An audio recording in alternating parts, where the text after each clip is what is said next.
Greetings and salutations, everybody. We're back with another review here, one produced in 2020 and purchased for streaming by, you guessed it, Shudder. Yes, it's another Shudder exclusive, and it's weird how for a while there I would go months without opening up Shudder. I would go on this horror kick, watch a bunch of stuff, usually around Halloween. Then Shudder would be a once in a blue moon service for me. I think shows like Creep Show and definitely The Last Drive-In with Joe Bob Briggs, which I also have a review on this channel as well. I think shows like that, as well as some documentaries like Horror Noir, and there's been a few other ones on like cursed films that really started to pull me back into Shudder. So it really seems like they've kind of stepped up their game a bit on acquisitions over the course of the past year because I keep coming back to them. But anyways, so here I haven't even said anything, haven't said a synopsis or even a title. The film that I'm reviewing is one called The Boy Behind the Door. The synopsis states that after Billy and his best friend Kevin are kidnapped and taken to a strange house in the middle of nowhere, Bobby manages to escape, but as he starts to make a break for it, he hears Kevin's screams for help and realizes he can't leave his best friend behind. And yeah, that sums it up pretty well, actually. I'm not familiar with the stars of this, Lonnie Chavis and Ezra Dewey, who play Bobby and Kevin. But I was familiar with Kristin Bauer von Straten, who I'd mainly just known her from True Blood, which I'd rewatched during the first half of the pandemic last year. But strangely enough, this movie only has like a 5.6 out of 10 on IMDb, which I guess is all right for horror. Horror always seems to be knocked down a couple points on IMDb for some reason. But I really can't understand that low of a rating because I really enjoyed this one. Most of the movie's very suspenseful, that kind of hold your breath kind of tenseness that kind of builds up while the first kid, Bobby, is, sneaking around this house, literally creeping around the house, hiding behind doors, behind, one room or another, just to try to find a way to free his friend Kevin. Now, that isn't to say that there aren't some more, scary portions of this, particularly in the violence, which is done very, very well because this kidnapping isn't something lame like tricking a kid into, coming over for candy, but like literally grab, pound, throw them in a truck. I mean, these kids aren't threatened by their captors so much as they are actually physically harmed, and it's creepy and kind of scary to see that on film. So one's imagination will run wild on why they were kidnapped, which some of that does come out in the movie, and it is bad, as well as what will happen if Bobby doesn't free Kevin, if they both get caught, if they're not able to get the police there to help them out, you really get kind of pulled into this. Some other stuff that really pulled me in was how resilient the character of Bobby was, how honest the performances were. I was a kid once myself, and I think many people, usually were.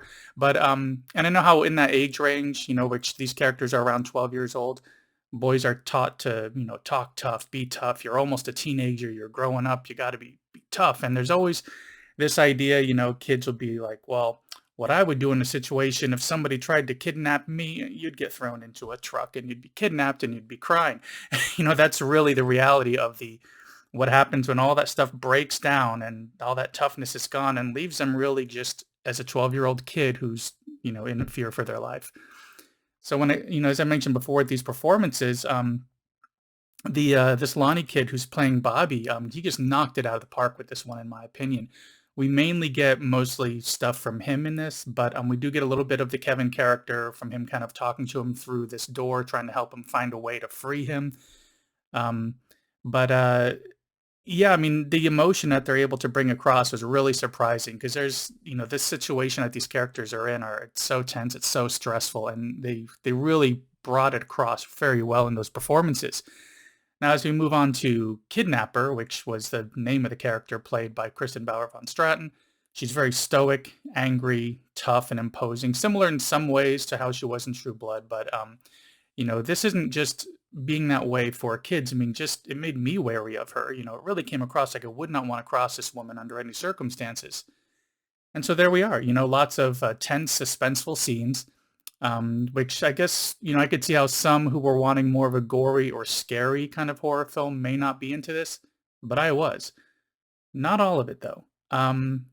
No film is perfect, as I've said before, but the only items I can even think to bring up which knock this one back a little bit might be, for instance, the time frame. I didn't know why these kids didn't have their cell phones with them. I was thinking maybe it was taking place in the 80s or something. You know, this house that they were at had an old analog TV with the rabbit ears and everything. I had an old rotary phone that one of the kids was trying to figure out how to use. And it wasn't until I saw on the old car that there was a bumper sticker that said "Make America Great Again" that I knew it was recent. But even when I saw that, I was wondering if that was something that maybe Reagan had also used during his election. So I still had to check into it. And I may have just missed something early on that clearly spelled out what time frame it was. Outside of that, there were some scenes in this, such as a scene with an axe being used to get into another room. It seemed a little bit too derivative of like another film, such as The Shining for the scene with the axe. And, I know that there's always going to be influences in all art, especially in film, you see it all the time. But some of these scenes kind of stuck out a little bit too much, like there was this influence on it.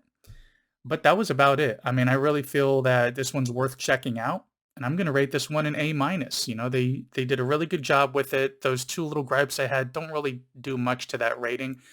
So if you want something that gives you that slow burn, very tense, suspenseful kind of film with this spectacular, spectacular performance by Lonnie Chavis, not to mention Ezra Dewey as well. It's on Shudder now, so it's only about 93 minutes long. Definitely worth checking out. And as usual, when I mention checking out, I just want to give thanks again for checking out this video. Be sure to subscribe, hit that bell icon to get any notifications for when I put these up. Like the video if you enjoyed it. Share the video, and the page. And of course, if you need my Venmo to send me $10,000, dollars, that's fine. We can work that out. Whatever people do at the end of these videos is fine by me. But that's about it for this video, and I'll see you in the next one.